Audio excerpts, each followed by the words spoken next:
አንተ ውርጋጥ የምን ውጋርቴ ነህ? አረሁ እንዴት ነው የምንቀጥለው? ብሩኖም እሺ። አረ አንተ ውርጋጥ። ቪላ ፓርክ ላይ አስቶን ቪላ 10ኛ ጌሟን በተከታታይ ትርፌን ጥግ በማስያዝ ሞርጋን ሮጀርስ ኮል ሴሌብሬሽን ፈጣሪው ጥግ አስዟቸው ለጎል አግብቶ ያባበደ ጎል ባይዘይማ ያባበደ በተለይ መጀመሪያ ጎልማ አግብተው 10 ጌም በተከታታይ አሸንፏል። እንደዚህ ወዳቂ የሆነ ቡድን ይሄንን ስትሪክ ማቋረጥ የለበትም። እዚህ 10 ጌሞች ውስጥ እኛም አለን። በቅርቡ ከአንድ ጌም በኋላ ቪላ ስለምናገኝ ይሄንን ስትሪክ እኛ ነው መስበር ያለብን። እኛ ነው የምንበቀልሽ። እኛ እኮ ለሌላ ቡድን ተበቀልልን ምናምን ብለን አንለጠፍ። አንድ ቡድን ያለን 19 ቡድን ነው የምንገጥመው። ተዳኛ አይደል? ጠላቶቻችን ደግሞ 19 ቡድን ያላቸው 18ቱ ደግሞ ጌታዎቻቸው ናቸው። ይሰጧቸዋል ዝም ብለው ማን አፈንድደው ስጥት ገባርለ ለሁሉም ነው የሚያከፋፍሉት። ለሁሉም ያከፋፍላሉ። ገባርለ 3 ነጥብ የሚያስፈልገው ካንተ የበለጠ ምታሽቃብጥለት ቡድን ነው። ለምን እኔ ላይ እንዲደርስብኛ ገባሻል? እኔ ላይ እንዲደርስብኝ ቡድንን አሳልፈ ትሰጣለህ ነው የምልህ። እኔ ግን ክብር ያለኝ ነኝ። ገባ? ለጠላቴ አልቋጥርም። አንተ ቪላ እንድታሸንፈው ነጥብ እንዳስጠለ ምቴን ትበላለህ። ማን ቪላን ራሴ ነው ማስጥለው፣ ራሴን ነው ማስከብረው። እና ከሊቬ ጋር ደግሞ ልትለያዩ ነው ማለት ነው። ሙያቡዬ ምናምን አይ ቲንክ ፋዘር ቀደመ መሰለኝ። ትክክል ነው። በእድሜ የሚበልጥ ሰው መቅደም አለበት። ልክ ነው ነው የምልህ። ገባችሁ አይደል? 2-1 ነበረ ስኮሩ። አሁንም 2-1 ነው። ትናንት 2-1 ዛሬ 2-1። ለውጡ ግን ተገለበጠ። ዱቄት ያንስ ጅኖ አስቶን ቪላ ማለት ይሄ ነው። አለቀ። አስቶን ቪላ ማለት ይሄ ነው። ድብቅ አድርጎ ለጠፍ እንጀት ረስ እንዴት እንዳለ አንጀት እንደዚህ ነው ራሱ ደማው ለጠፍ ማለት ይሄ ነው። በቃ ሰፈት ፈንድድ አድርጎ ጠቅ ማለት ይሄ ነው። ሮጀርስ ምን አይነት ጎል ያሳየን ጀማው። ምን አይነት ኦናና ላንዴ ማንቸስተር ቤት መሽለቀቀ ጀማው። ኦናና ላንዴ ደንቆሮ በነጩ ኦናና ምን አይነት አንጀት ይረስ እንደ መሽገር ተጣብቃችሁ ነበር። እኛ ጋር ጥብቅ ብላችሁ አለፋታ ብላሽ ነበር። ለጠፍ ሰፈት ማለት ነው። ለጠፍ ሰፈት ማለት ነው። ጀማው አሉላ ዛሬ በይፋ ይቅርታ ጠይቋል። እኛም ይቅርታ ተቀበለናል። እኛም ይቅርታ ብለናል። ያራዳ ልጅ በቃ ያራዳ ልጅ እኮ ነው አሉላ። የእውነት የሚገራርሙ እኮ ጉሮችን የኢትዮጵያ ፕሪሚየር ሊግ ያወጡ እኮ አሉላ እኮ ነው። አሉላ እኛም ይቅርታ ተቀበለናል። እኛም ይቅርታ ብለናል። ፈተነዋል። ከዚህ በኋላ በቃ እኛ የአርሴ ፋሚሊዎችም የሊፌ ፋሚሊዎች በቃ ፈተውታል። እኛ የማንቸስተር ደጋፊዎች አይደለም። አንዴ ከያዝን በቃ እንፈታለን። አለቀ። ፈተናል ጀምሮ ሰበር ዜና በአስቶን ቪላው ጨዋታ ጉዳት ያስተናገደው የማንቸስተር ዩናይትዱ ካፕቴንና አማካይ ብሩኖ ፈርናንዴዝ ከጨዋታው በኋላ አሰልጣኝ ሩበን አሞሪም ስለ ብሩኖ ፈርናንዴዝ ጉዳት ተጠይቆ ይህንን ምላሽ ሰጥቷል። ሶፍት ቲሹን ነው የተጎዳው። ምናልባትም ረዘም ላለ ጊዜ ከሜዳ እንደሚርቅ ገብቶናል። ስለዚህ አማራጮችን እንፈልጋለን፣ መፍትሄዎችን አፈላልገን ማግኘት ይኖርብናል። ብሩኖን በቅርቡ አናገኘውም በማለት እንግዲህ እጅግ አሳዛኝና ለመላው የማንቸስተር ዩናይትድ ደጋፊዎች መጥፎ የተባለ ዜናን አብስሯል። ታዲያ በብሩኖ ፈርናንዴዝ አስደንጋጭ ጉዳት ዙሪያ እናንተስ ምን ትላላችሁ? ሐሳባችሁን ኮሜንት ሴክሽን ላይ አጋሩኝ። እንደነዚህ አይነት ፈጣን እግር ኳስ መረጃዎችን በቀጣይም ለማግኘት የፕላስ ምልክቷን በመንካት የሜዳ ስፖርት ቤተሰብ ሌኒ ዩሮ ገደለን። ዛሬ 2 ኳስ በተመሳሳይ ሁኔታ 2 ኳስ ከአንዱ እንኳን አይማርም ብቻ ማለት ነው። መጀመሪያ ላይ በጣም የሚገርም ጨዋታ እኮ ነበር እያየን የነበረው። ልክ ከብሩኖ ጉዳት በኋላ ግን 0። አሁን እኮ ተውትሽ፣ ዛሬውን ተጎዳ። ኔክስት ጌሞች ከነገ ወዲያ እኮ ነው ቀጣይ ጌም እንጫወተው። ምንም እድለኛ አለን ምንም ማለት ነው ምንም። አሁን በቪላ ተሸነፍን ብዬ ልበሳጭ ወይስ ኔክስት ጌሞችን እያሰብኩኝ ልሳቀቅ? የዩናይትድ ደጋፊዎች እኔ አሁን ያልገባኝ ነገር ቪላን ተጉት ጋይስ። እኔ ብራያም ቤሞን አማድ ያሉን ላይ ከዩናይትድን ቻንስ በቃ የምንፈጥርባቸውን ወሳኝ ሰዎች አተን ነው የገጠምነው። እዛ ላይ ገና ሲደመር ብሩኖ ፈርናንዴዝ ተጎርጦ ወጣ። ሌላ የቻንስ ማሽናችንን አጣን። እነ ሊሳንድሮ ማርቲኔዝን 6 ቁጥር እያጫወትን 2018 ዓመት የፍሌቸርን ልጅ ቀይረናል። ላይ ካለንበት ኮንዲሽን አንጻር 2-1 መሸነፋችን እንደውም የተሻለ ነገር አይተናል ቡድኑ ላይ ምናምን ማለት ይቻላል። አይ ቲንክ ያው እሱ የሚያስደስት ባይሆንም ዩናይትድ ኤኒዌይስ የብሩኖ ፈርናንዴዝ ጉዳት ምንድን ነው? ከምን ደረሰ? አሁን ዩናይትድ ኔክስት ጌሞችን እንዴት ነው የሚያስኬደው? እኔ አሁን ያልገባኝ ነገር ሰከንድ አፍ ቶታሊ ላይክ እስከ ፋይናል ሰር እኔ ረጃጅም ኳሶችን ምናምን ስንጮት ነበር መጀመሪያ አካባቢ። ከዛ በኋላ ግን በቃ ባሪፍ ሁኔታ ፋይናል ሰርድ ላይ ምናምን ፕሬስ እያደረግንም እያስጣልናቸው በራሳችንም እየደረስን ነበረ ምናምን። ፋይናል ሰርድ ላይ አጠቃቀሙ እና ኤክስፔክት የሚደረግ ነው።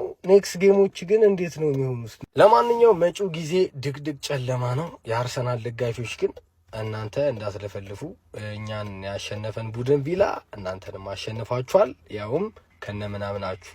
እኛ ሊሳንድሮ ማርቲኔዝን 6 ቁጥር የነ ፍሌቸርን ልጅ ቀይረን አስገብተን አማራጭ አተን ምቤሞ አማድ ማዝራዊን ድንገት አተን ነውና እናንተ እንዳለፈልፉ።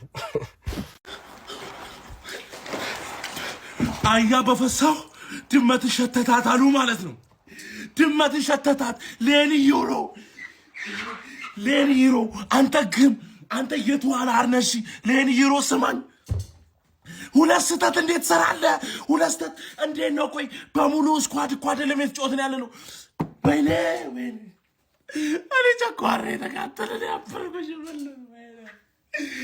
እኔ ለደግሽ ዩናይትድ አጨለለኝ እኮ ለደግሽ እናቴ ድረሽልኝ። እኔ እኮ ሌኒ ዩሮ ሁለት ስህተት ሰርተህ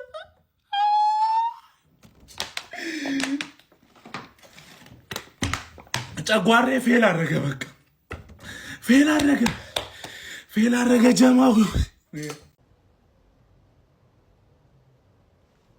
አሹ ሳይውል ሳያድር አገኘሁሽ አንቀጣፊዎች። እስከ መቼ ቪላ የኔ ብቻ አለቃ ሆኖ ይቀጥላል? ማን እስከ መቼ? ስማ ቪላ አንቺን ለጠፈሽና ወደ ሰበናብሽ ወሰደሽ። እዛው ሰበናብሽን ጎንጨት እያልሽ ደግሞ አሁን እዛ አካባቢ ፈታ አበንዲ። ዛሬ ግን ጥሩ ነበርሽ። እውነት ሐቁን አልክድም። ጥሩ ነበራችሁ፣ ግን ተለጠፋችኋል። ጥሩ መሆን ብቻ ምንም ዋጋ የለውም። ማን ይኸውላችሁ ዓለም የምታጨበጨው ላሸነፈው ነው። እንዴትም አሸነፈው ጨዋታውን ብቻ ግን 3 ነጥብ ይዞ ለመጣ ዓለም ታሽቃበጣለች፣ ታጨበጭባለች። እኔም ከነሱ ግን ምን ላድርግ? ዋናው ነገር ለጠፍሽ አታጨብጭቢ ተርፌ ትላንትና ሁለተኛ ላይ መጣ ሚዜ የሆነ አልሽ። እኔ በ2 ሰዓት ውስጥ ልዩነት ውስጥ ማለት ነው መጥቼ አንደኝነቴን ተረከብኩኝ፣ ተቀበልኩኝ፣ ቁጭ አልኩኝ፣ ተደላደልኩኝ አይደል? አንቺስ መቀመጫሽን ሳታበጭ ይኸው ቂጥቂጥሽን የመጣው እየገረፈ ይኸው ወደ ታች ያንሸራትሻል። አሁን ሰበናፕል ትንሽ ረጋ ለማለት ሞክር ይዛው ጋር። ቀጣይ ደግሞ ምን እንደምትሆኝ ፈጣሪ ነው የሚያውቀው። ሰበናፕልሽ ምንድነሽ?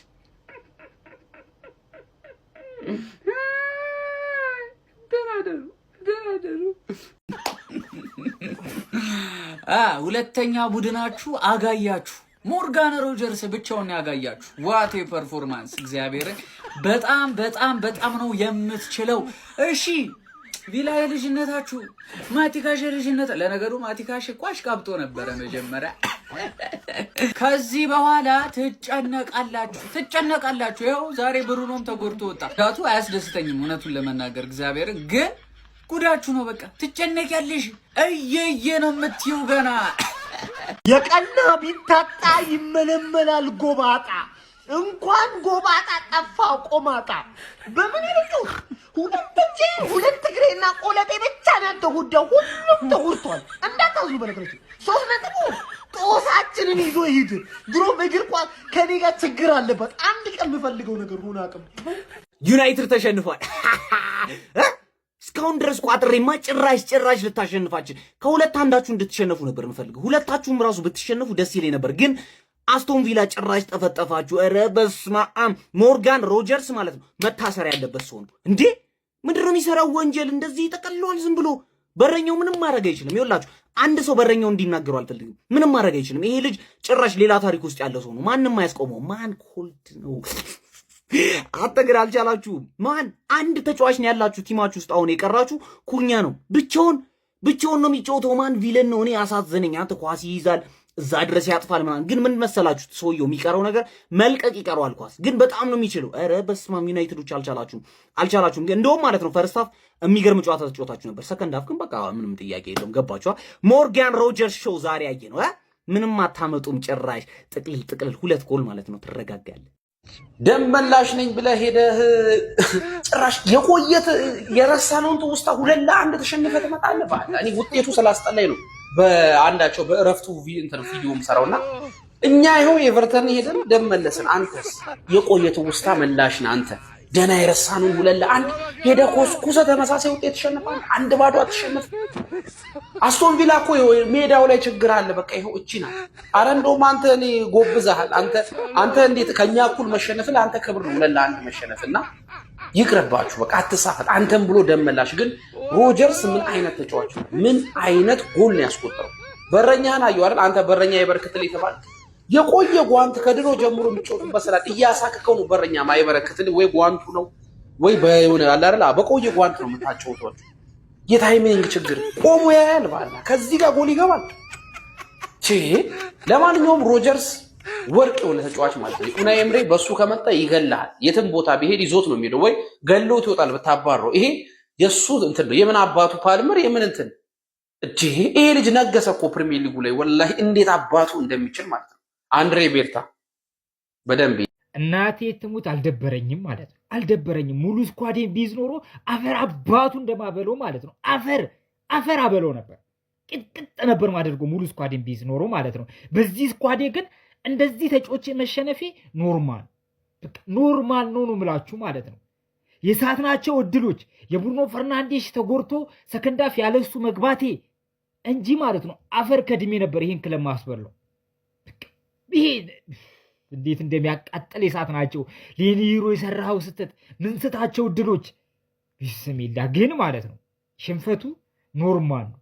ኖርማል የሆነ ሽንፈት ማለት ነው። ኖርማል የሆነ ሽንፈት ነው። ሞርጋን ሮጀርስ ግን ማለት ነው አፈር አባህ ብላ ተጫወትክብን። አፈር አባህ ብላ አንተ ሌላ ምን እልሃለሁ? እዚህ ራት ግብዣው ላይ ማለት ነው ጋቢናዬን እንደዚህ ጥየው አንድ ዩናይትድ ላይ ሊያጽናናኝ መጣ። መልእክት ጊዜያችን ይመጣል በላቸው። አንተም አይዞህ፣ አንተም የዩናይትድ ደጋፊ እኮ ጊዜያችን ይመጣል በላቸው። ይህን የሚመስል ቪው ኢንጆይ ማድረግ አልቻለም አብዬ። ስለዚህ ባካችሁ ዩናይትድ ያ አንተ ኮንግራ ብያለሁ። መኪናውን ፒት ታስደርገኛል። ታዲያ ስሙ ፎቶ ስንነሳ ማለት ነው አብዬ ፈገግ በላል። በምን ብለህ አንተ ሸንፈል ይኸው እንደጠበቅኩት ነው የሆነ ውጤቱ። እኔ ከዚህ የተሻለ ውጤት እኔ ምናልባት አቻ ከወጣም ብዬ ነበር ስጠብቅ የነበረው። እንደው ከተባለ እንኳን ማለት ነው የሆነ ሳንጠብቀው ስንቀር ዩናይትድ የሆነ አሸንፎ ያስደስተናል ምናምን የሚለው ስሜት ነበር ውስጥ ቀርቶ ብቻ የነበረው ማለት ነው እንጂ ጨዋታ በልጦ ምናምን ያሸንፋል ውስጥ ያልነበረም። ኤክስፔክቴሽን በጣም ሎ ነበረ። ይሄው እንደሆንኩት ነው እንደጠበቅኩት ነው የሆነው። ገና ሰከንድ አፍ ላይ እኔ ፈርናንዴስ እኔ እያሳሰበኝ ያለው ስለ ዛሬው ጨዋታ ምናምን እንዴት ምናምን የሚለው አይደለም። ቀጣይ ጨዋታ ላይ ፈርናንዴስ እንዴት ነው የምንሆነው? እንጸልይ በቃ እንጸልይ። እኔ ሌላ ምንም የምለው ነገር የለም። በእውነቴን ነው የምላችሁ። እሱ ሳይኖር ቀጣይ ጨዋታዎች እንዴት እንደምንሆን አናውቅም። ሌሎቹም የሉም ጭራሽ። ገና እሱ ሲወጣ ነበረ በቃ እኔ ጨዋታው በቃ ያልኩት ለራሴ የተናገርኩት ማለት ነው። ያው እንደ አንድ ደጋፊ በተስፋ ታያላችሁ። ግን በቃ በስመ አብ ወልድ። እኔ አንድ ከዚህ ጨዋታ ደስ ያለኝ በቃ የሆነ ፖዚቲቭ ነገር ልውሰድ ብል የምወስደው እነ ሼሌሲ በቃ አወር ወንደር ኪድ እነ ጃክ ፍሌቸር ገብተው ሲጫወቱ ማየቴ ብቻ ነው። በቃ ብዙ በጣም አልናደድም፣ ምክንያቱም ሌስ ኤክስፔክት ነበር ያደረኩት። ነገር ግን ይሄ ብሩኖ ፕሮብሌም ነው ለምትሉ ሰዎች ለምትሉ አንዳንድ ነፍላላ ደጋፊዎች የዛሬው ጨዋታ ማሳያ ነው። ትማሩበታላችሁ። ለሌላ ጊዜ አፋችሁን ዝጉ። ማንቸስተር ዩናይትድ ያለ ብሩኖ ይሄንን ይመስላል። ሰከንድ አፍ ያያችሁትን ዩናይትድ ማለት ነው ያጠቃል፣ ወደፊት ይሄዳል ምናምን፣ ግን ወፍ በቃ ቻንስ ክሬት ወፍ። ብሩኖን ለምን ያህል ጊዜ እንደምታጡት ፈጣሪ ይወቅላችሁ።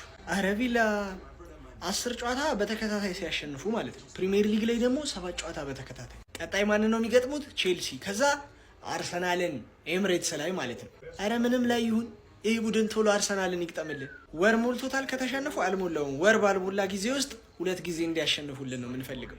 ሮጀርስ ኧረ በስመ አብ ምን አይነት ተጫዋች ነው! አንድ አይነት ጎል ያገባባቸዋል። እዛ አካባቢ ሲጀመር መጀመሪያ አስመቱት አይደለ? ጥፋታቸው ድጋሚ ከዛው ቦታ ማስመታታቸው። ለዩናይትድ ዛሬ ብቻውን ሲፋየት የነበረው ኩኒያ ነው። እሱም ቢሆን ሌላ አሪፍ ተጫዋቾች ከሌሉለት እዛ ሜዳ ላይ ምንም ሊፈጥር አይችልም ብቻው። አይ ማንቼ አሸንፋ ከፍ ማለት ባለባት ሰዓት ሁሌ አታሸንፍም። ግን ያው ይህን ጨዋታ ለማብሸቅ አይደለም የታወቀ ነው። ቪላ እንደዚህ ስትሬት ዊን በመሰለ ፎርም መጥቶ አስጥሏለሁ ብሎ ማሰብ ዘበት ነው። ሲጀመር እኔ ምንም ኤክስፔክት አላረኩ። ምንም ዩናይትድ ፋንስ ምንም ኤክስፔክት ያደረኩት ነገር የለም። ምንም ማለት ነው። አፍሪካ ዋንጫ ተብሎ እነ እምቤሞ ምናምን ስለሄዱ በቃ ምንም ጭራሽ ኤክስፔክት አላረኩም። አሁን ያሳሰበኝ ነገር እንዴት ነው የምንጫወተው ከዚህ በኋላ? ብሩኖ ከባድ ጉዳት የደረሰበት እየመሰለኝ ነው። እንዴት ነው የምንጫወተው ከዚህ በኋላ? እንዴት ነው ለቻምፒየንስ ሊግ እሺ ለዩሮፓ ሊግ እንዴት ነው የምንሳተፈው አሁን ባለበት ሁኔታ? ኧረ በስመ አብ ብቻ ነው ያላቅ ማሎ ቻምፒየንስ ሊግ ምናምን መጥቶ የሆነ እኔ አላቅ በምንም የምናርፍበት ነገር የለም። አይ ወይኔ ክለቤ